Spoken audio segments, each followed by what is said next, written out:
किसान और उसके बेटे। एक छोटे से गांव में रहता था एक किसान अपने 4 बेटों के साथ। बूढ़ा किसान हमेशा चिंतित रहा करता था। उसके बेटे हमेशा आपस में लड़ते झगड़ते रहते थे। किसान ने कई बार उनको समझाया, पर किसी ने भी उसकी बात नहीं माना। हमेशा अपने पिता की बात को टाल दिया बिना आदर किए। चारों भाई एक दूसरे का साथ कभी नहीं देते थे। किसान और बूढ़ा हो गया और उसके 4 बेटे अभी भी वैसे के वैसे ही रहे। किसान अपने बेटों को लेकर बहुत परेशान हो गया। अतः उसने सबको एक सबक सिखाना चाहा। एक दिन किसान ने अपने 4 बेटों को अपने पास बुलाया।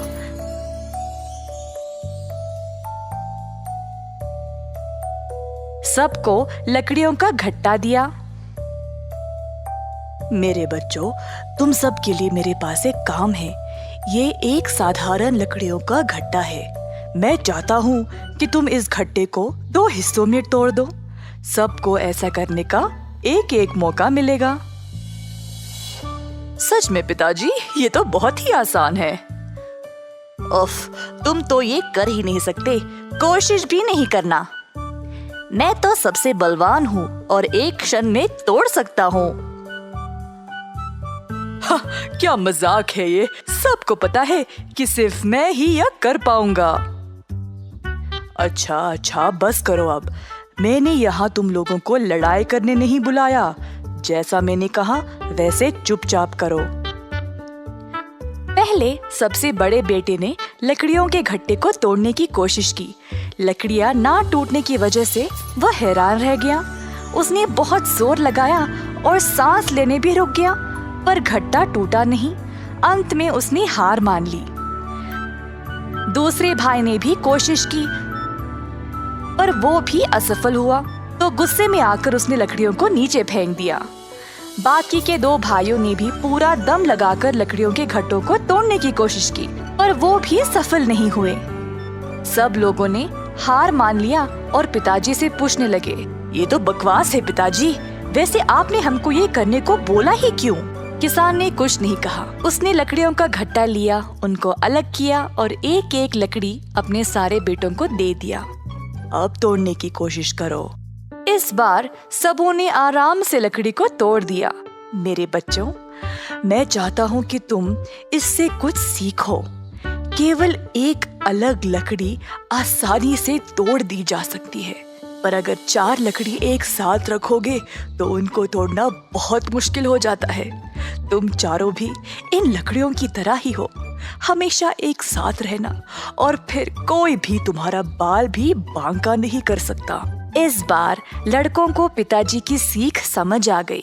सबों ने एक दूसरे से लड़ाई करना बंद कर दिया और आपस में मिलजुल कर रहने लगे और अच्छे से साथ साथ काम करने लगे।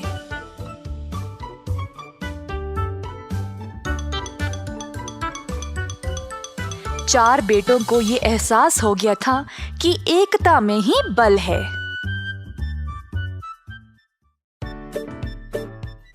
एक समय की बात है जब एक छोटे से गांव में रहता था एक किसान धर्मपाल नामक। धर्मपाल खेती बाड़ी करके खुद फसल उगाता था। उसके पास कुछ पशु भी थे, जैसे मुर्गी, सूअर, बकरा और एक बड़ी सी गाय जिसको वो बहुत ज्यादा पसंद करता था। गाय से उसको काफी प्यार था क्योंकि वह हर रोज बहुत सारा दूध देती थी। धर्मपाल की कमाई ज्यादातर गाय के दूध से ही मिलती थी, तो वो चाहता था कि गाय हमेशा स्वस्थ रहे। एक दिन जब धर्मपाल खेत में काम कर रहा था, उसका बेटा रोते हुए उसके पास आया। बापू, बापू, जल्दी आइए। क्या हुआ बेटा? गैया बीमार हो गई शायद, जमीन पर पड़ी है और अजीब आवाजें निकाल रही है, दूध भी नहीं दे रही है। किसान और उसका बेटा तुरंत घर की ओर गए तो देखा कि गैया बहुत कमजोर लग रही थी। जब दूध निकालने की कोशिश की तो दूध भी नहीं निकला। किसान बहुत ही परेशान हो गया। अगर यह दूध नहीं देगी तो मैं क्या करूँगा? बिना दूध के ये तो बेकार है मेरे लिए। हर बार इसके लिए दवाई और देख रेख करने का समय नहीं है मेरे पास। कुछ न कुछ करके इससे छुटकारा ही पाना पड़ेगा। किसान को लगा कि अब गाय ठीक नहीं हो पाएगी, तो उसको खड़ा करके वन की ओर चलाते गया। गाय ने बहुत दूध दिया और अब वह उसके लिए बेकार हो चुकी थी। जंगल के भीतर पहुंचने के बाद किसान ने गाय को खुला छोड़ दिया और वहां से चला गया। बेचारी गैया अकेली और असहाय खड़ी रही। थोड़ी देर बाद गाय जंगल से डरने लगी और वहां से निकलने का रास्ता ढूंढने लगी। अपनी हिम्मत जुटाकर चलने लगी। बहुत देर बाद आखिरकार वह खुली जगह पर पहुंच गई, पर उसको पता ही नहीं था कि वह कहाँ आ गई। अचानक से उसने एक छोटा सा घर देखा और जल्दी उसकी ओर चलने लगी। घर तक पहुंचते ही वह थकावट से बेहोश गिर पड़ी दरवाजे के पास। यह एक गरीब आदमी मधु का घर था। सुबह सवेरे मधु बाहर आया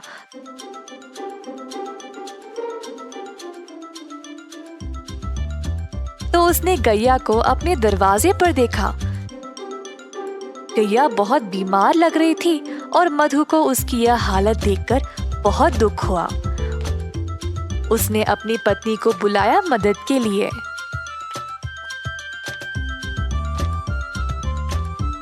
हो सुनती हो, यह बेचारी गैया बहुत बीमार है, इसका ख्याल रखना पड़ेगा। मेरे पास थोड़ा सा घास और चावल है जो यह खा सकती है। मधु ने जो कुछ थोड़ा सा खाना था वो ले आया और गैया के सिर पर गीला कपड़ा रखा। मधु और उसकी पत्नी ने बहुत दिनों तक गैया का ख्याल रखा और धीरे धीरे गैया की हालत बेहतर होने लगी। जल्द गाय अपने आप चलने लगी। मधु गैया से बातें करता था, रोज उसको खिलाते हुए। गैया को भी मधु से बहुत लगाव हो गया। एक दिन जब मधु घर के बाहर सफाई कर रहा था, गैया उसके सामने आ गई। अपना पैर जमीन पर पटका और मजबूती से खड़ी हो गई।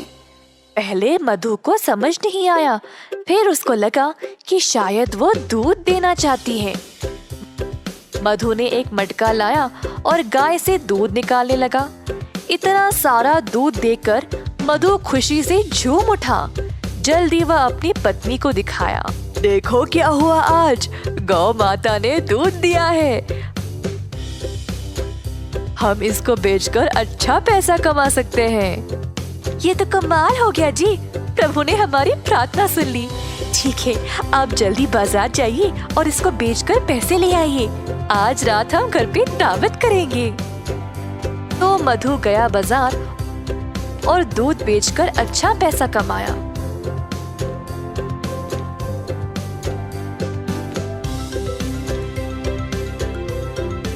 उसने भगवान को धन्यवाद किया उसको गैया देने के लिए। मधु दूध बेचने लगा और जल्द अपने शुद्ध दूध के लिए मशहूर बन गया। गांव वालों को अब केवल उसी का दूध चाहिए था, जिसके लिए अच्छी रकम भी दिया करते थे। इस बात की खबर धर्मपाल तक पहुंच गई। मेरी गैया को चुराने की हिम्मत कैसे हुई इसकी, और अब वह अच्छे पैसे कमा रहा है। मैं अभी जाकर उसको वापस लूंगा, वो तो मेरी गाय है।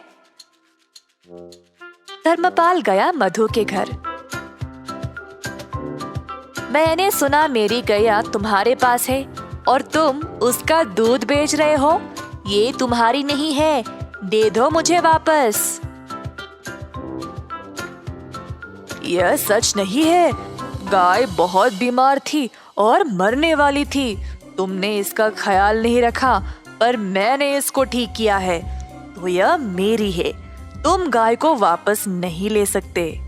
मैं चुपचाप नहीं बैठने वाला, ग्राम प्रधान के पास जाकर उनसे बात करूंगा। अब वही फैसला करेंगे। तो दोनों आदमी ग्राम प्रधान के पास जाकर अपनी समस्या सुनाई। तो यह है तुम लोगों की समस्या, यह तो बहुत आसान है, मैं हल कर दूंगा, चिंता ना करो। धर्मपाल को लगा अब वह जीत ही गया। उसको पता था कि वही गाय का असली मालिक है, तो बस उसी का नाम सुनने का इंतजार करता खड़ा रहा।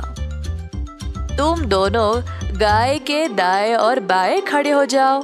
तो दोनों इसी प्रकार गाय के आजू बाजू में खड़े हो गए। कुछ देर तक सब चुपचाप थे। अचानक से गाय अपनी जगह से हिली और मधु के पास आकर खड़ी हो गई। अतः ग्राम प्रधान ने यह निर्णय लिया कि गाय मधु की ही है, क्योंकि उसी ने उसको प्यार दिया और उसको अच्छे से ख्याल रखा। अब गैया ने अपना मालिक खुद चुना है, तो मैं इसकी इच्छा टाल नहीं सकता। मधु, ले जाओ अपनी गाय को। मधु बहुत खुश हो गया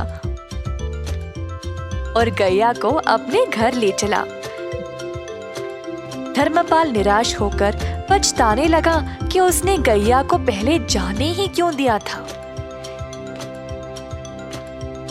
इस कहानी से हम यह सीखते हैं कि कठिन समय में अपने वरदान को ऐसे ही जाने ना दे।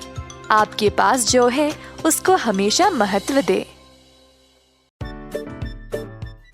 एक समय की बात है जब एक छोटे से गांव में रहता था एक किसान धर्मपाल नामक। धर्मपाल खेती बाड़ी करके खुद फसल उगाता था। उसके पास कुछ पशु भी थे, जैसे मुर्गी, सूअर, बकरा और एक बड़ी सी गाय जिसको वो बहुत ज्यादा पसंद करता था। गाय से उसको काफी प्यार था, क्योंकि वह हर रोज बहुत सारा दूध देती थी। धर्मपाल की कमाई ज्यादातर गाय के दूध से ही मिलती थी, तो वो चाहता था कि गाय हमेशा स्वस्थ रहे। एक दिन जब धर्मपाल खेत में काम कर रहा था, उसका बेटा रोते हुए उसके पास आया। बापू, बापू, जल्दी आइए। क्या हुआ बेटा? गैया बीमार हो गई है, शायद जमीन पर पड़ी है और अजीब आवाजें निकाल रही है, दूध भी नहीं दे रही है।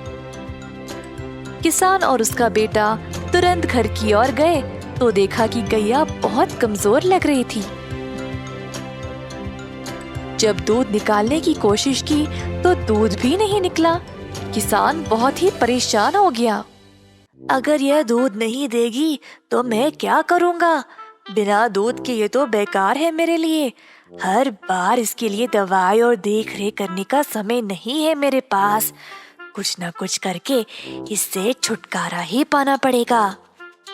किसान को लगा कि अब गाय ठीक नहीं हो पाएगी, तो उसको खड़ा करके वन की ओर चलाते गया। गाय ने बहुत दूध दिया और अब वह उसके लिए बेकार हो चुकी थी। जंगल के भीतर पहुंचने के बाद किसान ने गाय को खुला छोड़ दिया और वहां से चला गया। बेचारी गैया अकेली और असहाय खड़ी रही।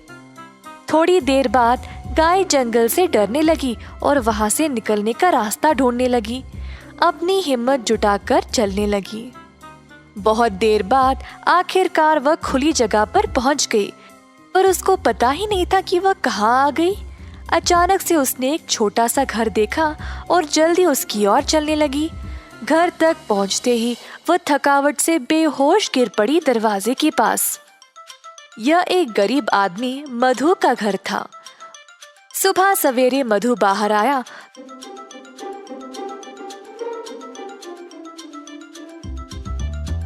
तो उसने गैया को अपने दरवाजे पर देखा। गैया बहुत बीमार लग रही थी और मधु को उसकी यह हालत देखकर बहुत दुख हुआ। उसने अपनी पत्नी को बुलाया मदद के लिए।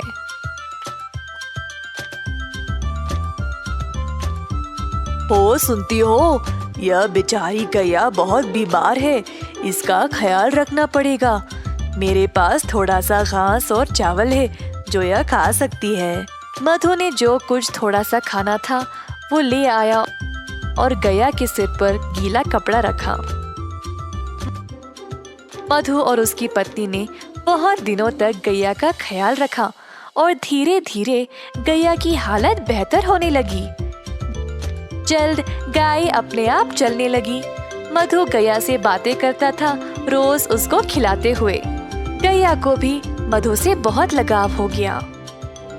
एक दिन जब मधु घर के बाहर सफाई कर रहा था, गैया उसके सामने आ गई, अपना पैर जमीन पर पटका और मजबूती से खड़ी हो गई। पहले मधु को समझ नहीं आया, फिर उसको लगा कि शायद वो दूध देना चाहती है। मधु ने एक मटका लाया और गाय से दूध निकालने लगा। इतना सारा दूध देखकर मधु खुशी से झूम उठा। जल्दी वह अपनी पत्नी को दिखाया। देखो क्या हुआ, आज गौ माता ने दूध दिया है। हम इसको बेचकर अच्छा पैसा कमा सकते हैं। ये तो कमाल हो गया जी, प्रभु ने हमारी प्रार्थना सुन ली। ठीक है, आप जल्दी बाजार जाइए और इसको बेचकर पैसे ले आइए। आज रात हम घर पे दावत करेंगे। तो मधु गया बाजार और दूध बेचकर अच्छा पैसा कमाया।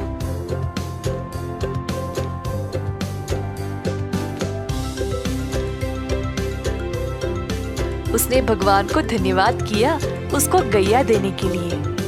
मधु दूध बेचने लगा और जल्द अपने शुद्ध दूध के लिए मशहूर बन गया। गांव वालों को अब केवल उसी का दूध चाहिए था, जिसके लिए अच्छी रकम भी दिया करते थे।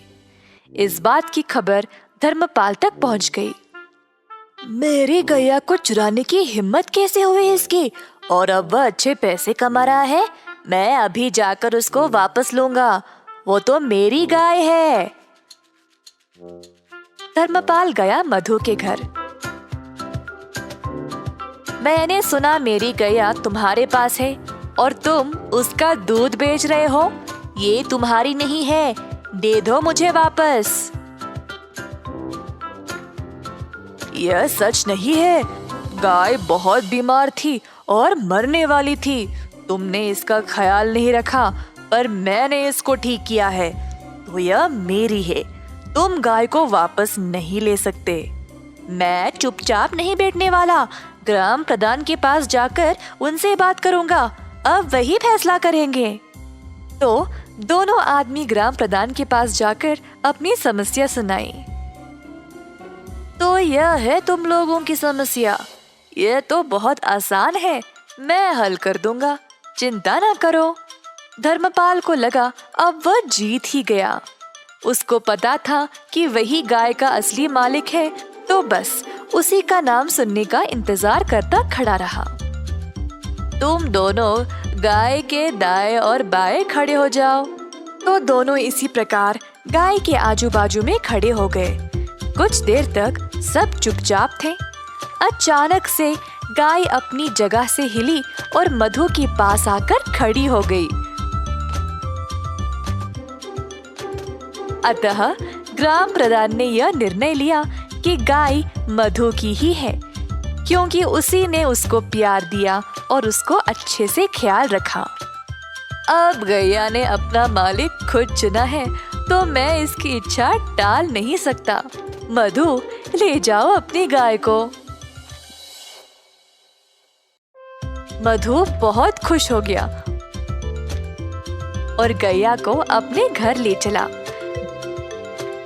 धर्मपाल निराश होकर पछताने लगा कि उसने गैया को पहले जाने ही क्यों दिया था। इस कहानी से हम यह सीखते हैं कि कठिन समय में अपने वरदान को ऐसे ही जाने ना दें। आपके पास जो है उसको हमेशा महत्व दें।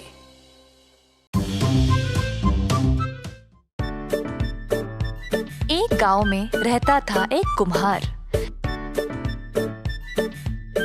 सारे गांव में वह सबसे मजबूत मटकी बनाने के लिए मशहूर था। वर्षों से कुम्हार ने खुद को एक अच्छा नाम बनाया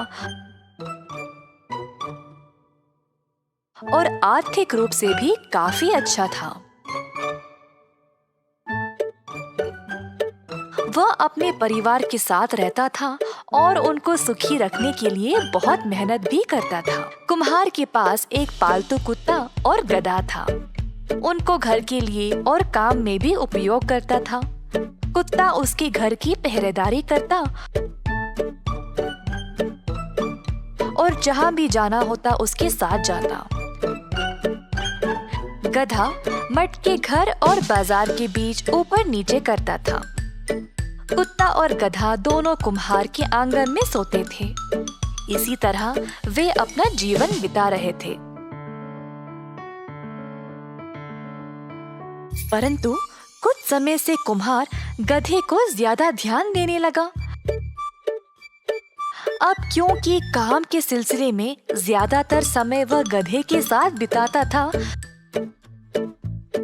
तो उसको वो खूब खिलाता था, जबकि कुत्ते के लिए कुछ बचा कुचा खाना ही डालता था। कुत्ता नाराज होने लगा और कुम्हार से रूठ गया। गधे के लिए भी उसके मन में ईर्ष्या पैदा हो गई। एक दिन जब कुम्हार और गधा काम से वापस आए, तो कुत्ता खुशी से अपने मालिक से मिलने गया, परंतु कुम्हार ने केवल उसको हल्के से सिर पे छुआ और फिर रोटी का टुकड़ा जमीन पे डाल दिया। जबकि गधे के लिए उसने खाने की बड़ी सी थाली लाई। दोनों को बाहर आंगन में छोड़कर अपने घर का दरवाजा बंद कर लिया। कुत्ता गुस्से से उबल गया और रोटी अपने मुंह से उठाकर फेंक दिया। हद हो गई। मैं कितना प्रेम मालिक की ओर दिखाता हूँ और उनका ध्यान रखता हूँ, पर मुझसे वे अच्छा बर्ताव करते ही नहीं। जितना प्यार और खाना तुमको देते हैं, उतना मुझे देते ही नहीं। मटके उठा के ले जाने के अलावा तुम करते भी क्या हो? मैं तो मानव का सबसे अच्छा दोस्त हूँ ना। हमारे मालिक के बारे में तुम बुरा मत बोलो। वे हम दोनों का ख्याल रखते हैं अपने अपने तरीके से। क्या तुम्हें रोज खाना नहीं देते? नहीं तो तुम्हें रास्ते में ढूंढना पड़ता। तुम्हें दिन भर धूप में भी खड़े रहने की जरूरत नहीं। तुम्हारे सिर के ऊपर छत है। अब चुप रहो। नहीं, मुझे पता है मैं किस लायक हूँ। मैं इस सब से थक गया। मुझे कोई परवाह नहीं अब। मैं इतनी मेहनत नहीं करूँगा। ठीक है, करो जो करना है। उसी रात सब सोए हुए थे। कुम्हार और उसका परिवार भी अंदर सो रहे थे, जबकि कुत्ता और गधा बाहर सोए थे आसमान के नीचे। अचानक से एक चोर कुम्हार के घर के आसपास दुबका हुआ था। एक हफ्ते से वह कुम्हार के घर की चोरी करने की योजना बना रहा था और आखिरकार आज वही करने आया। धीरे से वह आंगन में आया, जानवरों को बिना जगाए। उसने ताले को तोड़ा और चोरी छुपे घर के अंदर घुस गया। उसी समय गधे की नींद खुल गई और उसने चोर को देख लिया। ओह कुत्ते, उठो और भौंको। एक चोर घर के अंदर घुस गया है। तुमको तो पहरेदारी करनी है ना, कर क्या रहे हो? कुत्ते ने चोर को देखा पर भौंका नहीं। मेरे दोस्त, तुमने चोर को देखा है ना, मालिक को जगाने के लिए तुम भौंकते क्यों नहीं? तुम अपना काम देखो गधे, और मुझे अपनी जिम्मेदारी के बारे में मत सिखाओ। मुझे अच्छे से पता है, मैं कई सालों से इस घर की रक्षा कर रहा हूँ, परंतु मालिक को मेरी कोई परवाह नहीं है। पिछले कुछ दिनों से तो मुझे ठीक से खाना भी नहीं देते। उनको मेरी कीमत नहीं पता। मैं नहीं उठाऊंगा उनको। जब ये चोर उनकी कीमती चीजों को ले जाएगा, तभी उनको मेरा एहसास होगा। ओ मूर्ख, ये शिकायत करने का समय नहीं है, ये काम करने का समय है। जल्दी कुछ करो और मालिक को जगाओ। नहीं, उनको मेरी फिक्र नहीं है, तो मुझे भी उनकी परवाह नहीं है। ओ दुष्ट जीव, तुम अपने मालिक के प्रति कृतज्ञ हो। अपना कर्तव्य नहीं निभा रहे हो। ठीक है, मैं ही तुम्हारा काम करता हूँ। ऐसा कहकर गधा जोर जोर से चिल्लाने लगा, जिससे कुम्हार जाग गया। चोर गधे की आवाज सुनकर वहां से तुरंत भाग गया। जब तक कुम्हार घर के बाहर आया, उसको कोई नजर ही नहीं आया। उसको गधे पर गुस्सा आया उसकी नींद खराब करने के लिए। कुम्हार ने गधे को लकड़ी से खूब मारा और गधा पीड़ा में पड़ा रहा। इस कहानी से हम ये सीखते हैं कि बेहतर है कि अपना अपना काम ही संभालें और किसी और के मामलों में नाक ना डालें। कौवा और उल्लू। एक बार सारे पक्षी किसी महत्वपूर्ण विषय के बारे में चर्चा करने के लिए मिले, परंतु कोई कौवा नहीं आया और बाकी और इंतजार नहीं कर पाए, तो वह कौवे के बिना ही बात शुरू कर दी। पक्षियों का महाराज गरुड़ा हमेशा व्यस्त रहता है।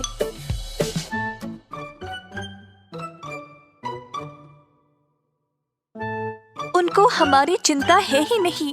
हमें ऐसे राजा की आवश्यकता नहीं है जो हमारी रक्षा नहीं कर सकता।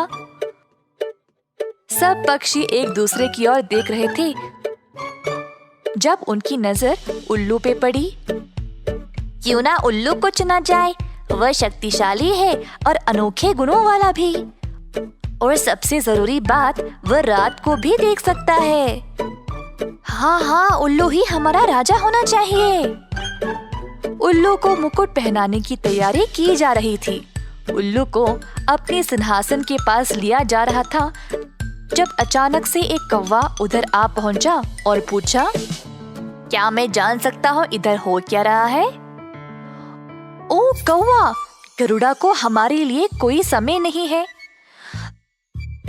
तो इसीलिए हम उसको उसके पद से निकालकर उल्लू को नया राजा बनाना चाहते हैं। अब तुम भी आ ही गए हो तो अपनी राय दे दो। कौवा मुस्कुराया और बोला, मेरी राय में उल्लू दिन के समय अंधा है और जब उसको गुस्सा आता है तो वह दुष्ट लगता है। मैं तो इस फैसले से विरुद्ध हूँ। बाकी के पक्षी कौवे की बातें सुनने लगे। और उल्लू को राजा बनाकर हमें क्या फायदा मिलेगा? हमारे पास राजा गरुड़ा है जो। हाँ, ये तो सही बोल रहा है। हाँ, ये सही है, बिल्कुल सही। हम इस बारे में फिर से सोचेंगे और किसी और दिन मिलेंगे दोस्तों। एक एक करके सारे पक्षी वहाँ से उड़ गए। कौवा वहीं पे था और उल्लू और उसकी पत्नी वहीं पेड़ पर बैठे प्रतीक्षा कर रहे थे मुकुट समारोह के लिए। उल्लू बहुत निराश हो गया। तुम एक दुष्ट पक्षी हो, मैंने तुम्हारा क्या बिगाड़ा था? आज से हम दोनों के बीच में सारी दोस्ती खत्म। उल्लू अपनी पत्नी को लेकर वहाँ से चला गया और अब कौवा अकेला पड़ गया। हाय, मैंने अपना मुंह खोला ही क्यों? मेरी राय उतनी जरूरी नहीं थी। अब मेरी वजह से सारे कौवे और उल्लू के बीच दुश्मनी हो गई। किसी बुद्धिमान ने सही कहा था, कभी कभी चुप रहना ही बेहतर है, मुसीबत से दूर रहेंगे। कई साल पहले एक जंगल में रहती थी एक कौवी। कौवी बहुत गर्वीली थी और अपने आप को महान समझती थी, जो वो असल में थी नहीं। एक दिन कौवी जंगल में घूम रही थी, अच्छे मौसम का आनंद लेते हुए। वह खाने के लिए ढूंढ रही थी जब उसको एक पनीर का मजेदार टुकड़ा मिला। कौवी जल्दी नीचे गई और पनीर को चखा।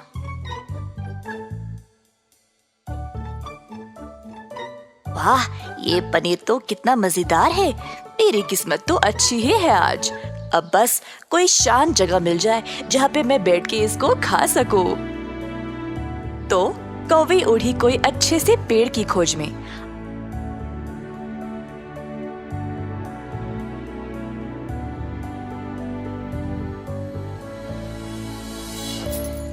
अंत में उसको एक आरामदायक पेड़ दिखाई दिया। वह उड़ी नीचे पेड़ की ओर, पनीर को अपने मुंह में पकड़े हुए। उसी रास्ते आया एक चालाक लोमड़ी। लोमड़ी दूसरों को चकमा देने में माहिर था और लोगों को बहलाना फुसलाना उसका काम था। आज लोमड़ी बहुत ही भूखा था, खाने की खोज में बाहर निकला। उसी समय उसने कौवी को देखा पनीर के साथ। लोमड़ी के पेट में चूहे दौड़ने लगे। अरे वाह वाह, ये पनीर का टुकड़ा तो बड़ा मजेदार लग रहा है। अगर मुझे ये मिल गया तो मैं अपनी भूख को मिटा सकता हूँ। चालाक लोमड़ी पेड़ के और करीब गया और पनीर की सुगंध को सूंघने लगा। ओ बस ये पनीर मुझे मिल जाए। कौवे पनीर को खाने ही वाली थी जब लोमड़ी बोल उठा, शुभ दिन श्रीमती कौवी। कौवे के मुंह में पनीर था तो उसने जवाब नहीं दिया। आज तो आप बहुत ही अच्छी लग रही हो। कौवे ने लोमड़ी की ओर ध्यान नहीं दिया और मुंह फेर लिया ताकि लोमड़ी उसको अकेला छोड़ दे। मैंने कभी भी इतनी चमकीली और रेशम जैसे पंख नहीं देखे हैं। और क्या रंग है इनके, काले और मुलायम। इस बार कौवे ने जिज्ञासु से लोमड़ी की ओर देखा। इतनी तारीफ सुनकर कौवी खुश होने लगी और लोमड़ी की बातों में आने लगी। अगर बाकी के जानवरों ने नहीं बोला होता कि आपकी आवाज कठोर है, तो मैं तो आपको ही सबसे सुंदर और शानदार पक्षी बुलाता। कौवे के मन में तो लड्डू फूटने लगे। उसको इतनी सारी तारीफ मिल रही थी और वह गर्व से फूटने लगी। पर आपको एक बात पता है, मैं इन सब मतलबी जानवरों की बातों का विश्वास नहीं करता। मुझे तो लगता है आपकी आवाज भी आपकी तरह ही सुंदर और मीठी शहद की तरह होगी। काश मैं बस सुन पाता। कौवे को अब रहा नहीं गया। अब वह अपनी इतनी प्रशंसा सुनकर लोमड़ी को अपनी आवाज सुनाना चाहती थी। गाना गाने के लिए जब उसने अपना मुंह खोला तो पनीर का टुकड़ा नीचे गिर गया। लोमड़ी ने झट से पनीर को उठाया और फट से खा लिया। शुक्रिया। हे, वो मेरा है, दो मुझे वापस। मुझे लगा तुमको मेरा गाना सुनना था, इसीलिए मैंने अपना मुंह खोला। मुझे वही चाहिए था। कभी भी अगर कोई तुम्हारी जरूरत से ज्यादा तारीफ करेगा तो उनकी बातों पर भरोसा करने से पहले 10 बार सोच लेना।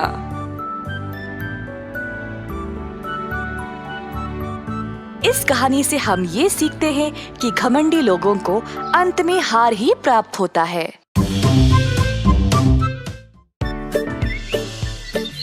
एक बार एक जंगल में जानवरों का एक समूह रहता था।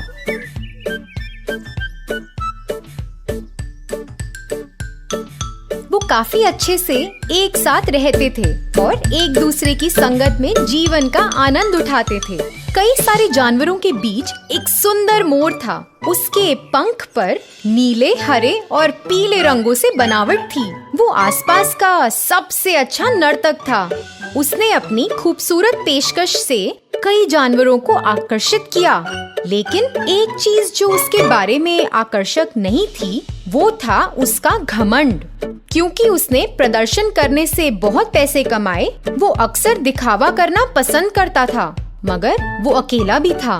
क्योंकि वो इतना घमंडी था, उसका कभी कोई दोस्त नहीं बना। एक दिन एक नया जानवर एक दूर देश से समूह में शामिल हो गया। वो लंबे पैर, भूरे पंखों वाला एक सारस था और वो आकर्षक नहीं था, हालांकि वो मिलनसार और बहुत हंसमुख था।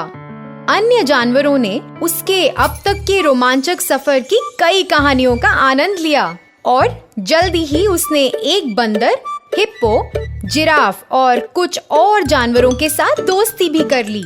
एक दिन जंगल में एक बहुत बड़ा प्रदर्शन था और सभी जानवरों को भाग लेना था। झील के पास मोर तैयार हो रहा था। उसने अपनी सुंदरता की प्रशंसा की क्योंकि उसने पानी में अपनी झलक को देखा और ध्यान से प्रदर्शन के लिए अपने पंख फड़फड़ाए। मोर ने सोचा, मैं तो सभी जानवरों में सबसे सुंदर हूँ। तभी पानी पीने के लिए सारस झील में आ गया। वो घमंडी मोर पर मुस्कुराया और पानी पीने लगा। अरे दोस्त, मुझे तुम्हारा स्वागत करते हुए बहुत खुशी हो रही है। मैं देख सकता हूँ कि तुम यहाँ हमारे समूह में काफी सहज हो गए हो। तुम यहाँ क्यों आए हो? मैं अच्छे जानवरों की तलाश में था। ये जगह तो बहुत अच्छी है। ठीक है, बहुत जल्दी उत्तेजित नहीं होते। हमारा हिस्सा बनना आसान नहीं है। तुम्हें यहाँ सभी का दिल जीतना होगा। मुझे नहीं लगता कि तुम में कुछ बात है। ओह, पर मुझे नहीं लगता कि ये सब मायने रखता है। मैं यहाँ सिर्फ एक अच्छा समय बिता रहा हूँ। तुम्हें नहीं लगता कि ये मायने रखता है? अपने पंखों को देखो, अपने लंबे अजीब पैरों को देखो। क्या तुम्हारे पास कोई गुण है? मुझे लगता तो नहीं है। और फिर मोर ने अपने पंख फैलाए। तेज धूप में रंग बिरंगे पंख खूबसूरत लग रहे थे। झील के पानी में उसकी झलक दिख रही थी और बहुत आकर्षक लग रहे थे। सारस ने देखा मगर उसे कुछ फर्क नहीं पड़ा। मेरे पंखों को देखो, वो बहुत सुंदर और खास हैं। तुम्हारी तुलना में अधिक सुंदर हैं। मैं सुंदरता और बहुत आसानी के साथ नृत्य करता हूँ। साथ ही मेरे पास बहुत सारा धन है। ठीक है, मैं तुम्हें अपने प्रदर्शन के लिए फिर से शुभकामनाएं देता हूँ। सारस ने मोर के गौरव को देखा, लेकिन उसने कुछ कहा नहीं और जंगल के बीचों बीच चला गया, जहाँ हर कोई इकट्ठा हो रहा था। शो शुरू हो गया था और जानवर अपने कौशल, शौक और प्रतिभा को दिखा रहे थे। अंत में मोर की बारी आई। वो मंच पर आया और जब संगीत बजा तो उसने अपने पंख फैला लिए और नृत्य करना शुरू कर दिया। उसने अपने रंग दिखाए और अपने पंखों को चारों ओर इंद्रधनुष के कंबल की तरह लहराया। जानवरों ने मोर पर फूलों की बरसात की और अगली बारी सारस की थी। सारस ने मंच पर चढ़कर मुस्कुराया। बहुतों को पता नहीं था कि वह कौन है, इसलिए जानवर शांत थे। सारस बस बोलने ही वाला था कि तभी अचानक कुछ दूरी पर तेज आवाज आई। सभी जानवरों ने चारों ओर देखा कि ये क्या था। फिर से आवाज आई, लेकिन इस बार आवाज और भी तेज हो गई थी। जानवरों ने आकाश की ओर देखा और भयानक काले बादलों को उनकी ओर आते देखा। अचानक भारी बारिश जमीन पर गिरने लगी और सभी जानवर चीखने लगे और वो अपनी जान बचाने के लिए भागे। सारस अपने दोस्तों की ओर दौड़ा और उसने छोटे जानवरों की मदद करने की कोशिश की। बंदर ने कहा, सब भागो, अपने आप को बचाओ, सभी को बुलाओ, चलो। गरज और बारिश और भी भारी हो गई, जबकि सारस और उसके दोस्तों ने लोगों को भागने में मदद की। मोर एक बड़ी चट्टान के नीचे छिप गया। वो चिल्ला रहा था, अरे कोई मेरी मदद करो, मुझे उठाओ और मुझे इस भयानक जगह से बाहर निकालो। मैं सुंदर हूँ, इसलिए मुझे बचने का हक है। मोर सभी जानवरों के पास उसकी मदद करने के लिए भीख मांगता हुआ गया, लेकिन किसी ने उसकी ओर देखा भी नहीं। यहाँ मेरे पास बहुत पैसा है, मेरे पैसे ले लो और मुझे बचाओ। मोर के रोने पर भी किसी ने परवाह नहीं की और धीरे धीरे सभी जंगल से भाग गए। बस अंत में सारस ही बचा हुआ था और वो बस अपने पैरों में एक खरगोश के बच्चे के साथ जाने ही वाला था जब उसने मोर को अकेला खड़ा देखा। अरे मोर, लगता है तुम्हें ले जाने के लिए यहाँ कोई नहीं है। शायद इसलिए कि तुमने कभी कोई दोस्त नहीं बनाया। तुम में इतना घमंड नहीं होना चाहिए था। चाहे तुम्हारे पास कितना भी पैसा क्यों ना हो, इससे तुम्हारी जिंदगी नहीं बच सकती। मुझे यहाँ अकेला मत छोड़ो, मुझे भी अपने साथ ले चलो। उस छोटे से बेकार खरगोश को यहीं पर छोड़ो। ऐसा लगता है कि तुम कभी अपना सबक नहीं सीखोगे। तो अलविदा। सारस ने अपने पैरों पर कूदा और आकाश में उड़ चला। जैसे ही पानी की ऊंची लहर आई, सारस ऊपर उड़ चला। नीचे मोर उस लहर में डूब गया। तो बच्चों, इस कहानी से हमें ये सीख मिलती है कि घमंड विनाश से पहले ही आता है। धन्यवाद।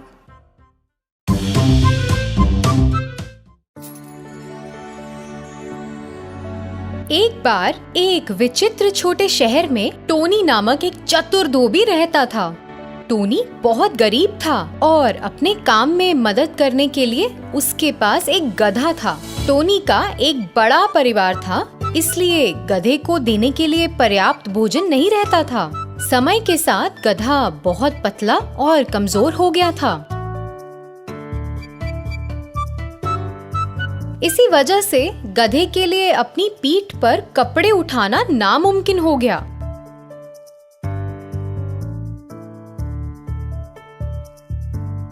एक दिन टोनी गांव में कुछ साफ कपड़े रखकर जंगल से गुजर रहा था। बहुत गर्मी थी और टोनी पूरे दिन कपड़ों का भार उठाकर थक गया था। उसका गधा अब किसी काम के लायक नहीं था और टोनी को पता नहीं था कि क्या करना चाहिए।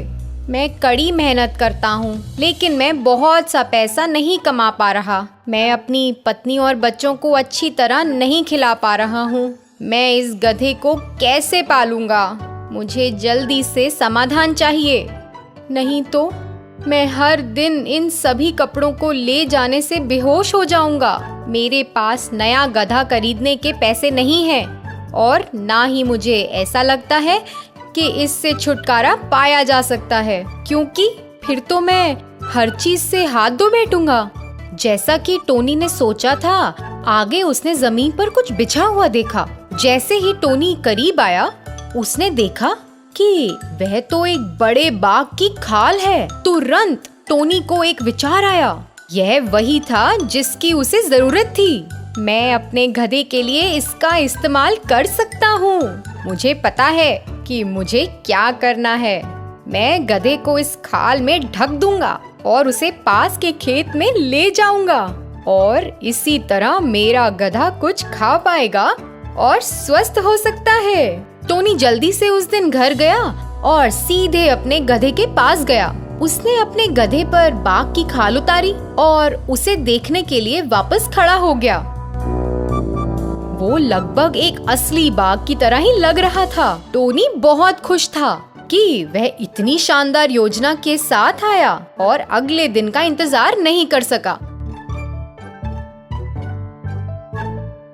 अगले दिन अपनी योजना के बारे में सोचते हुए टोनी अपना रोज का काम कर रहा था।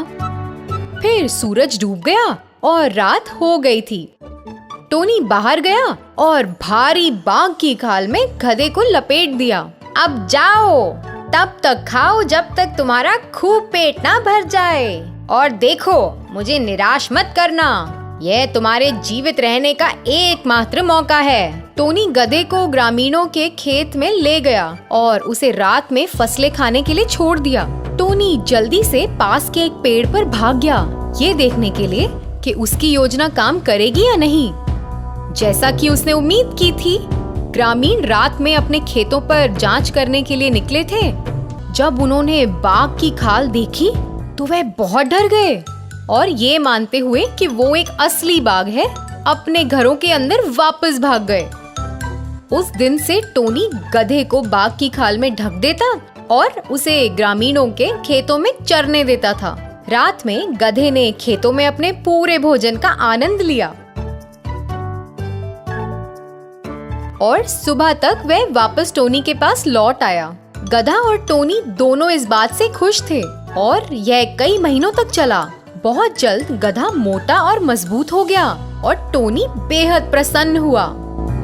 एक दिन टोनी ने गधे को किसान के खेत में छोड़ दिया और घर लौट रहा था। इस बीच गधा बाघ की खाल में अपने दैनिक भोजन का आनंद ले रहा था। अचानक गधे ने एक और गधे की जोरदार तेज आवाज सुनी। गधे ने चारों ओर देखा, लेकिन उसे कोई गधा नहीं दिखा। फिर से दूसरे गधे ने जोर से शोर मचाया और उसकी आवाज एक मादा गधे की तरह लग रही थी।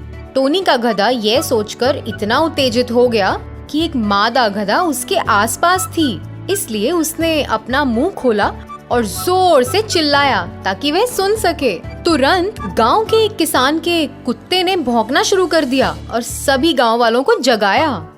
बाघ के डर से किसान अपनी खिड़कियों से बाहर झांकते रहे, लेकिन जब उन्हें तेज आवाज सुनाई दी तो उन्होंने महसूस किया कि यह तो एक गधा था, बाघ नहीं।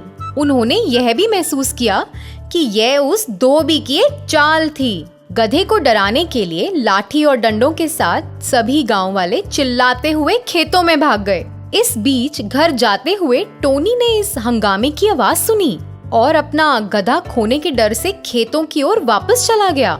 उसने गांव वालों को खेतों की ओर भागते हुए देखा और तुरंत जान गया कि उसकी चाल का पता चल गया है, लेकिन बहुत देर हो चुकी थी।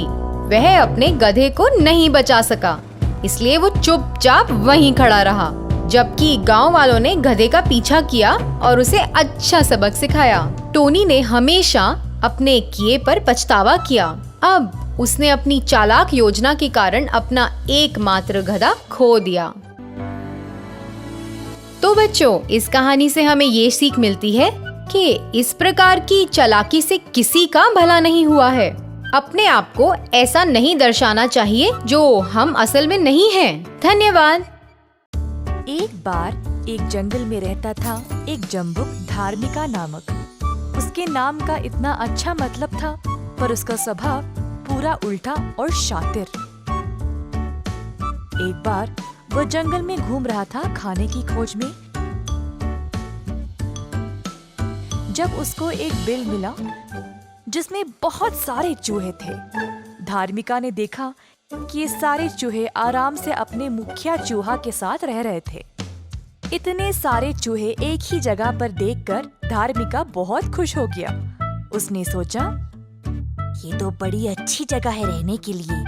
यहीं रहकर मैं रोज चूहे खा सकता हूँ। खाना ढूंढने की जरूरत भी नहीं।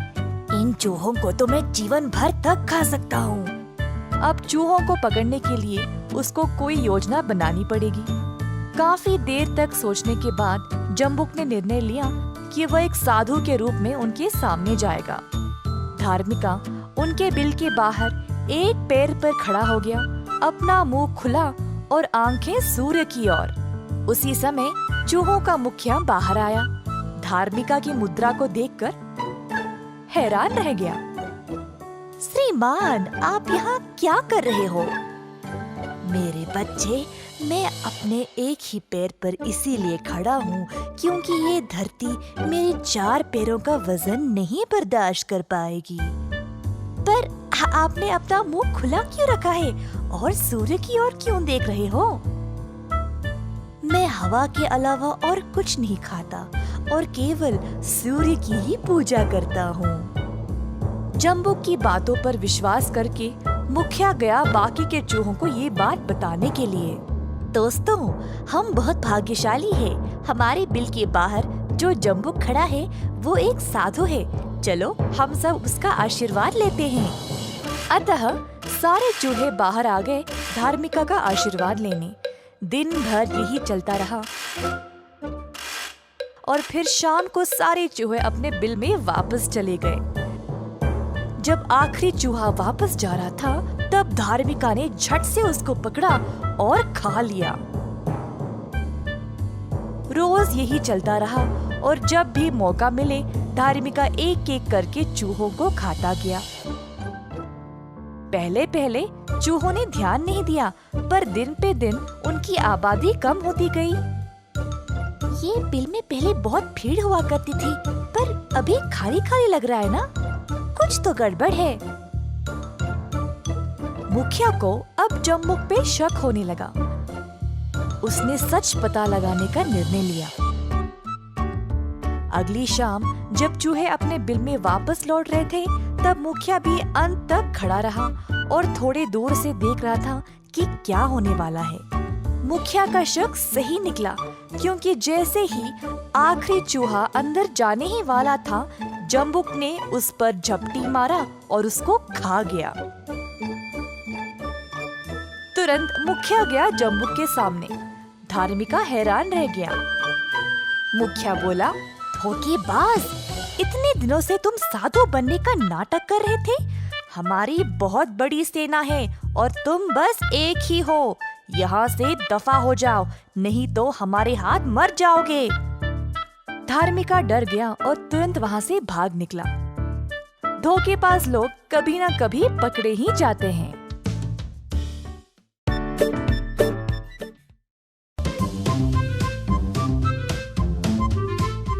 एक बार एक जंगल में एक सपेरा इधर उधर भटक रहा था। वह अपने रस्मों रिवाजों और प्राचीन वस्तुओं के लिए एक सांप की खोज कर रहा था।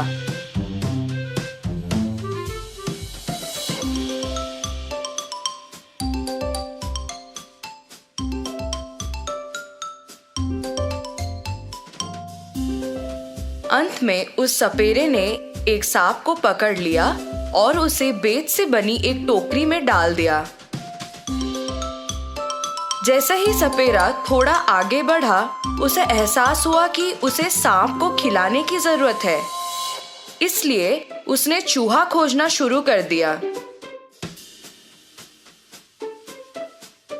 जल्द ही उसने एक बड़ा मोटा चूहा पकड़ा और उसे टोकरी में डाल दिया।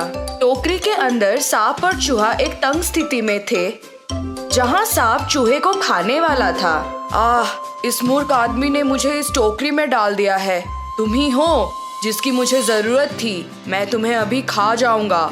रुको, कृपया मेरी बात सुनो। मुझे छोड़ दो और मैं तुम्हें इस टोकरी से भागने में मदद करूंगा। मैं वचन देता हूँ, हम दोनों फिर आजाद हो सकते हैं। यदि तुम मुझे खा जाते हो तो ये आदमी तुम्हें कभी भी भागने नहीं देगा और अंत में तुम मर जाओगे। चूहे ने सांप को समझाने की कोशिश की, लेकिन सांप नहीं माना। तब चूहे ने सांप को कहा, अगर तुम मुझे अभी छोड़ देते हो तो मैं तुम्हारी जान बचा लूंगा और तुम टोकरी से बाहर निकलकर और भी बेहतरीन खाना खा सकते हो, जैसे छिपकली आदि। अंत में सांप सहमत हो गया और चूहे ने कहा कि वो सांप के सिर के ऊपर खड़ा होगा और एक मंत्र पढ़ेगा, जिससे दोनों बाहर निकल सकते हैं। लेकिन जब चूहा मंत्र पढ़ रहा होगा तो सांप को अपनी आंखें बंद करनी पड़ेंगी। इस वजह से चूहा सांप के सिर के ऊपर कूद गया और प्रार्थना करने लगा। मंत्र पढ़ने के कुछ पल बाद टोकरी में एक छेद बन गया और चूहा तेजी से सांप के सिर से कूदकर उस छेद से निकल गया। कुछ समय बाद सांप ने अपनी आंखें खोली और छेद से फिसल गया। वो वैसे ही आजाद हो गया जैसे चूहे ने वादा किया था। लेकिन अब सांप भूखा था और उसने टोकरी से भागने वाले चूहे को खाने का फैसला किया। सांप इधर उधर रेंगने लगा और चूहे को पुकारने लगा, ओ रे मेरे दोस्त, मुझे बचाने और अपना वादा निभाने के लिए मैं आपका धन्यवाद करना चाहता हूँ। मुझसे मिले ताकि मैं अपना आभार प्रकट कर सकूं।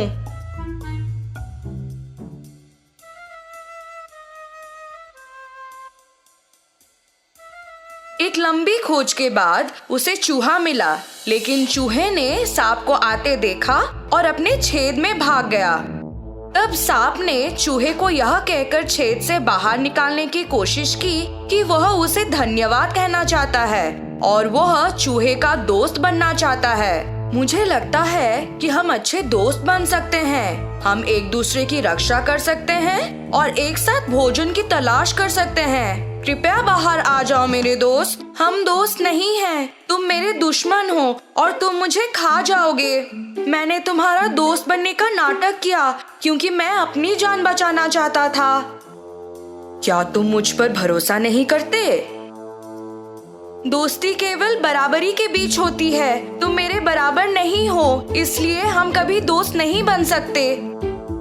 सांप ने सोचा कि ये चूहा उसके लिए बहुत बुद्धिमान है और उसे किसी और शिकार की तलाश करनी चाहिए, और वो वहां से चला गया। कभी भी अपने दुश्मनों पर भरोसा ना करें और सौदा करने से पहले 2 बार सोचें। धन्यवाद बच्चों। चूहे की शादी। एक बार गंगा के तट के किनारे था एक सुंदर सा आश्रम, जहाँ पर कुछ तपस्वी रहते थे शांति से, और गुरु यज्ञ के कुछ चेले जो हमेशा ध्यान करने में मग्न रहते थे। गुरु यज्ञ आत्मा अनुशासन का पालन किया करते थे। एक दिन जब गुरुजी स्नान कर रहे थे, तब एक चील अपने पंजे में एक चूहे को लिए उधर से उड़ रहा था। अचानक से चूहा चील के पकड़ से छूट गया और सीधा गुरुजी के हाथों में गिर पड़ा। जब गुरुजी ने देखा कि वो चील अभी भी उधर ही उड़ रहा था, तो उन्हें लगा कि इस चूहे को अकेला छोड़ना सही नहीं होगा। चूहे को एक बरगद के पेड़ के पास रखा और अपना स्नान पूर्ण किया। अपनी शक्तियों का इस्तेमाल करके उन्होंने उस चूहे को एक छोटी सी लड़की में बदल डाला और आश्रम ले गए।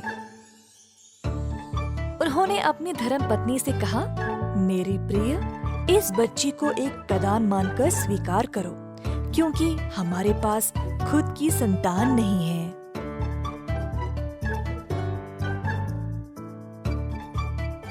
तो छोटी लड़की आश्रम में रहने लगी गुरुजी के ख्याल में।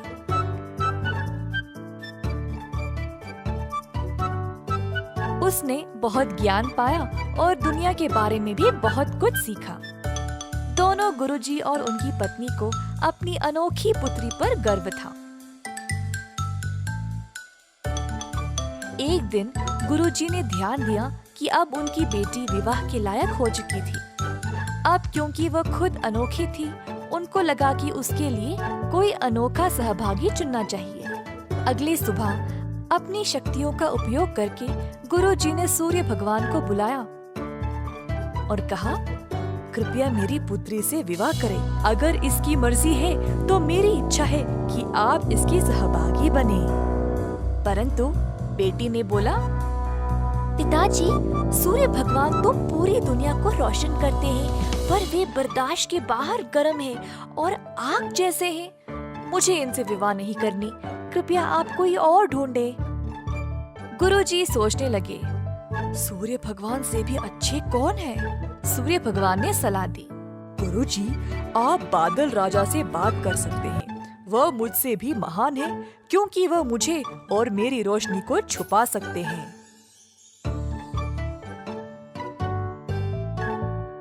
तो गुरुजी ने अब बादल राजा को बुलाया और कहा, अगर मेरी पुत्री की इच्छा है तो आप कृपया उसका हाथ विवाह में स्वीकार करें। परंतु बेटी ने फिर से कहा, पिताजी, बादल राजा बहुत ही अंधेरे, गीले और ठंडे हैं। मुझे इनसे शादी नहीं करनी। कृपया किसी और को ढूंढे। गुरुजी सोचने लगे, अब बादलों के राजा से भी महान कौन है? बादल राजा ने सलाह दी, गुरुजी, आप वायु राजा से बात करें। वे मुझसे भी महान हैं, क्योंकि वे मुझे उड़ा सकते हैं। तो गुरुजी ने अब वायु राजा को बुलाया। अगर मेरी पुत्री की इच्छा है तो आप कृपया उसका हाथ विवाह में स्वीकार करें। परंतु बेटी ने कहा, पिताजी, वायु राजा बहुत ही बेचैन और तेज है। हर समय दिशा बदलते रहते हैं। मुझे इनसे शादी नहीं करनी। आप किसी और को ढूंढे। गुरुजी फिर से सोच में पड़ गए, अब वायु राजा से भी महान कौन है?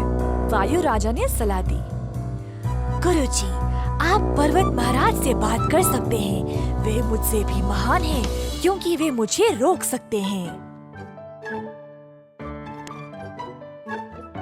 तो गुरुजी ने अब पर्वत महाराज को बुलाया और कहा, अगर मेरी पुत्री की इच्छा है तो आप कृपया उसका हाथ विवाह में स्वीकार करें।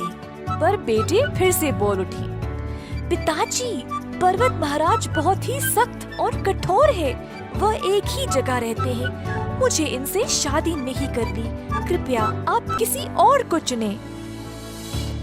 गुरुजी सोचने लगे, अब पर्वत महाराज से भी महान कौन है? पर्वत महाराज ने सलाह दी, क्यों ना आप चूहे के राजा से बात करें। वह मुझसे भी महान है, क्योंकि वे मुझ में भी छेद बना सकते हैं।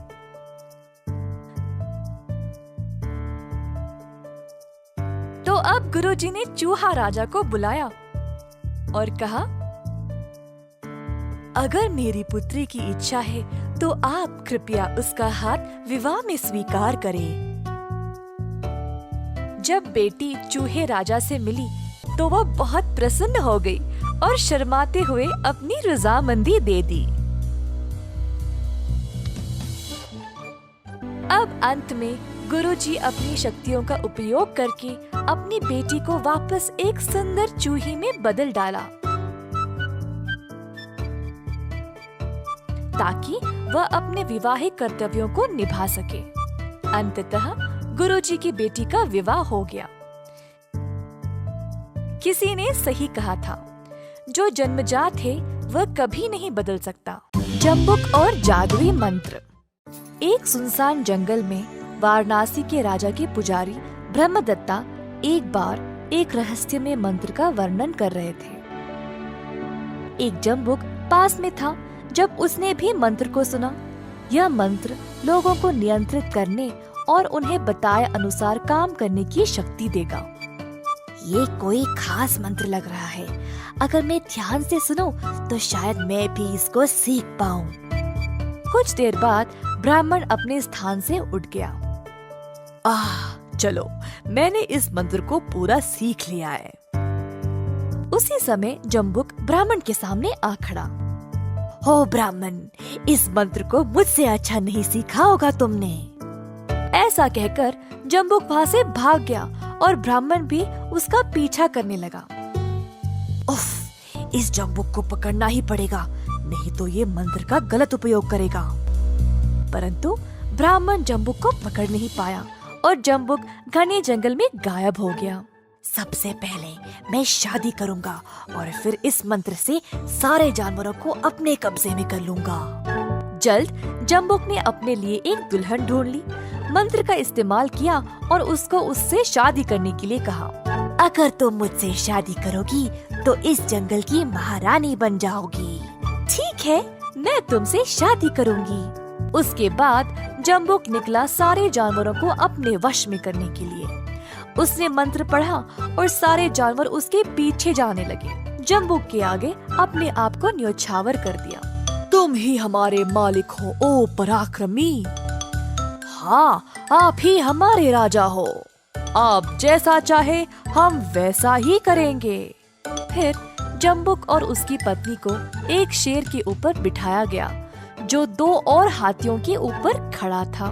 बाकी के जानवर दोनों के सामने झुक गए और जम्बुक को महाराजा घोषित किया। जम्बुक महाराजा की जय हो। सब जानवरों के चुने हुए सर्वदाता महाराजा की जय हो। ये सब सुन के जम्बुक खुद पे गर्व महसूस कर रहा था। मेरी प्रजा, हम वाराणसी के शहर को कब्जा कर लेंगे। मैं सारे राष्ट्र पर राज करूंगा। अपने विशाल अनुगामी के साथ जम्बुक वाराणसी की ओर चल पड़ा। जल्द वे महल के द्वार पर पहुंच गए और अंदर राजा के लिए संदेश भेजा। हम यहीं पे पड़ाव डालेंगे और राजा को संदेश भेजेंगे। जब महाराजा को जम्बुक का संदेश मिला, तब उनके पुजारी भी उनके साथ ही थे। अपना राज्य संपन्न करो या इसके लिए लड़ते हुए मरो। इसने तो पूरे राज्य में आतंक मचा रखा है। उसका डेरा भी मेरे जमीन पे ही लगा रखा है। कौन है ये जानवर? पुजारी जी ने भी जम्बुक के संदेश को पढ़ा। महाराज के पास आया और बोला, ओ महाराज, ये सर्वदाता है जम्बुक राजा। आप इसको मुझ पे छोड़ो, मैं कोई ना कोई रास्ता ढूंढ लूंगा इसको रास्ते से हटाने के लिए। हाँ, हमें इससे छुटकारा पाना पड़ेगा।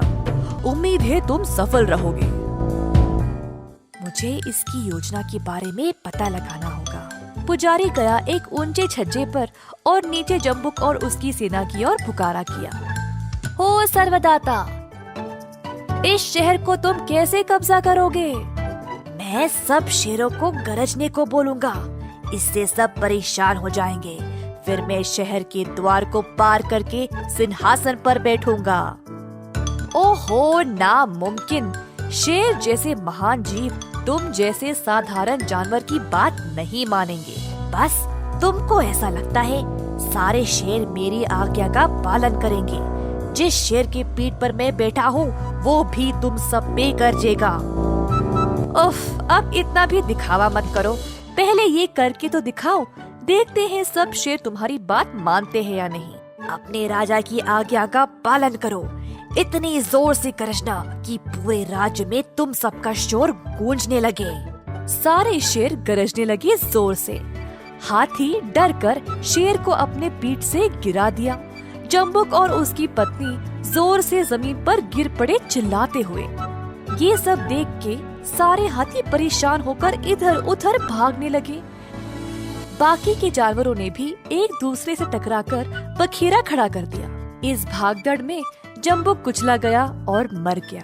अंततः उसी समय राजा सर्वदाता का अंत हो गया, जिसने वाराणसी पर कब्जा करने की हिम्मत की। यदि आपके पास शक्ति है तो उसे बुद्धिमानी से उपयोग करें और अपनी खुद की लालची इच्छाओं के लिए नहीं।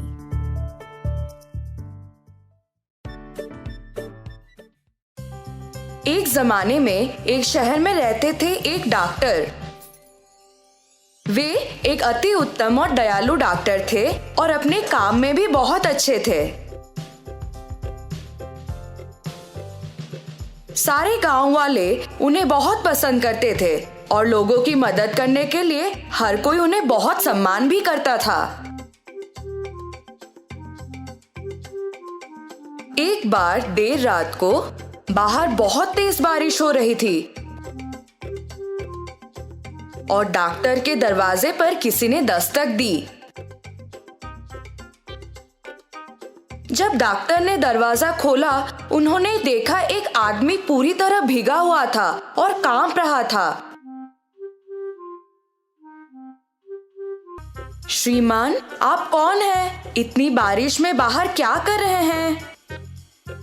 कृपया मेरी मदद करें। मेरा घर यहाँ से बहुत दूर है और मैं बहुत बीमार महसूस कर रहा हूँ। मैं बहुत कमजोर हो गया हूँ।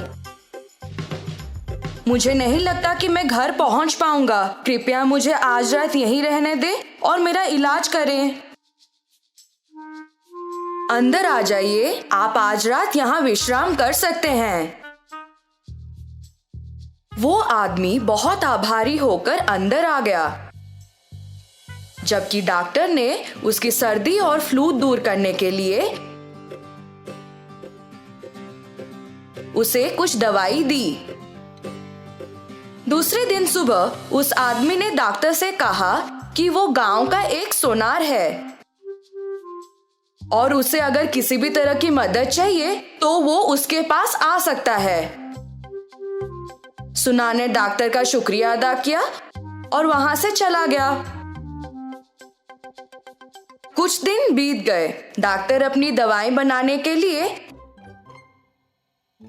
कुछ आयुर्वेदिक जड़ों और फूलों की खोज में जंगल गए थे। रास्ते में उन्हें बहुत प्यास लगी और वो एक कुएं के पास थोड़ा पानी पीने के लिए रुके। पानी पीते वक्त उन्होंने मदद की पुकार में कुछ आवाजें सुनी। जब उन्होंने थोड़ी दूर देखा तो एक विशाल पेड़ जमीन पर गिर गया था। ऐसा लगा कि उस पेड़ के पास से मदद के लिए आवाज आ रही थी, इसलिए वे उस पेड़ की ओर भागे। पेड़ के नीचे एक बाघ और सांप सभी शाखाओं और पत्तों के बीच फंस गए थे। कृपया करके मुझे बचा लो। मेरा पैर इस पेड़ के नीचे फंस गया है और मैं बाहर नहीं निकल पा रहा। कृपया मेरी भी मदद करें। मैं सभी शाखाओं में फंस गया हूँ और अपना रास्ता नहीं बना पा रहा हूँ। डॉक्टर जंगली जानवरों से थोड़ा भयभीत थे और मदद करने के लिए हिचकिचा रहे थे। चिंता मत करो, मैं तुम्हें नुकसान नहीं पहुंचाने का वादा करता हूँ। डॉक्टर ने बाघ पर यकीन कर लिया और पेड़ को उठा लिया। बाघ आजाद हो गया और डॉक्टर को उसकी मदद करने के लिए धन्यवाद कहा। यदि तुम्हें कभी किसी सहायता की जरूरत हो तो मुझे मदद के लिए पुकारना और मैं तुम्हें बचाने आ जाऊंगा। डॉक्टर ने बाघ को धन्यवाद कहा और सांप को बाहर निकालने लगे। जब सांप आजाद हो गया तो उसने भी डॉक्टर का शुक्रिया अदा किया और वही बोला, आपने मेरी जान बचाई है और मैं भी आपका एहसानमंद हूँ। यदि आपको कभी किसी सहायता की जरूरत हो तो मुझे बुलाएं और मैं आपकी मदद करने आ जाऊंगा। बाघ और सांप चले गए और डॉक्टर वापस घर आ गए। कुछ दिन बीत गए और डॉक्टर दवा बनाने के लिए जड़ों और जड़ी बूटियों को इकट्ठा करने के लिए फिर से जंगल गए। अचानक उन्होंने एक तेज आवाज सुनी और एक तेंदुए द्वारा हमला किए जाने वाले थे। डॉक्टर को कोई और भी शक्तिशाली प्राणी की जरूरत थी। उन्हें बाघ का वादा याद आया और उसे मदद के लिए पुकारने लगे, बाघ, बाघ बचाओ मुझे। बाघ ने डॉक्टर की पुकार सुनी और दौड़ते हुए उन्हें बचाने के लिए आया। उसने तेंदुए को डराकर वहां से भगा दिया। बाघ ने डॉक्टर को उसकी गुफा में आने का न्योता दिया और कहा कि उसे बहुत खुशी हुई कि उन्होंने उसे मदद के लिए पुकारा।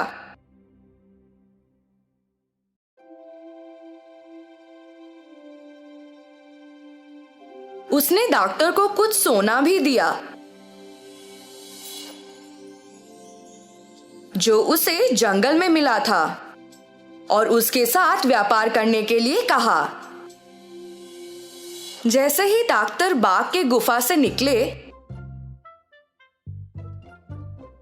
उन्हें सोनार के वादे के बारे में याद आया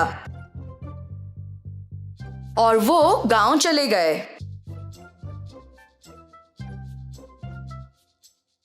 उन्होंने वो सोना उस सोनार को दिया और कहा कि बाघ ने उन्हें दिया है। उन्होंने सोनार से पूछा कि क्या वो सोने के बदले में उन्हें पैसे दे सकता है।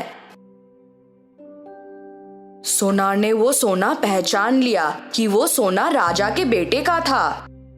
राजकुमार एक दिन शिकार करने निकले थे पर कभी वापस नहीं आए। सोनार को तब राजा की घोषणा याद आई, जो भी राजकुमार या सोना को खोज पाएगा या वापस ले आएगा, उसे खजाने से पुरस्कृत किया जाएगा।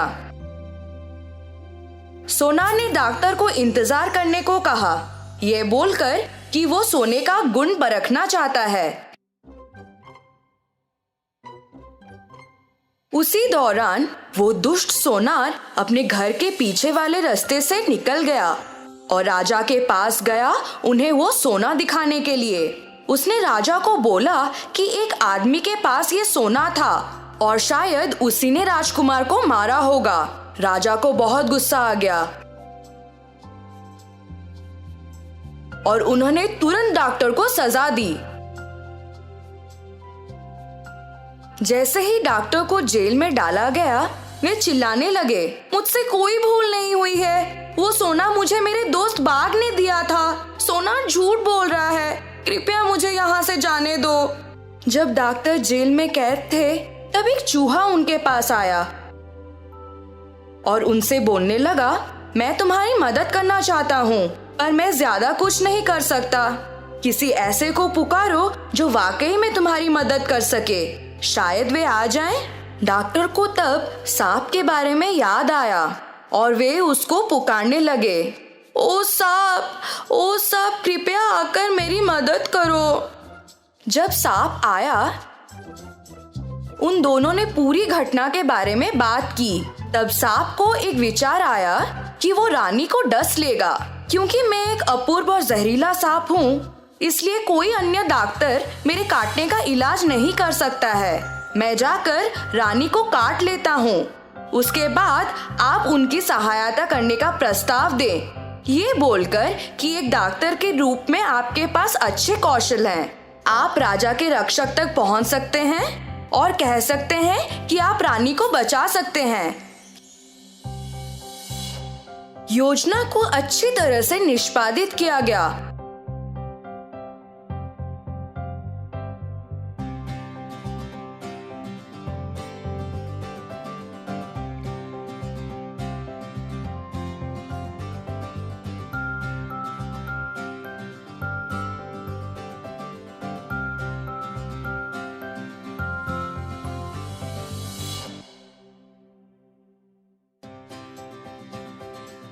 और राजा डॉक्टर से बहुत खुश हो गया।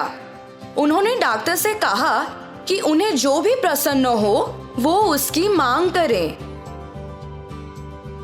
किंतु डॉक्टर ने कहा, मुझे कुछ नहीं चाहिए। उस सोनार ने आपसे झूठ बोला। मुझे वो सोना मेरे बाघ दोस्त ने दिया था। कृपया करके आप उस सोनार को सजा दें। राजा को बहुत गुस्सा आ गया और उन्होंने डॉक्टर को छोड़ दिया। किंतु उस सोनार को बंदी बना लिया। तो बच्चों, हमने क्या सीखा? हमेशा हर एक वादे या इंसान पर भरोसा नहीं करना चाहिए।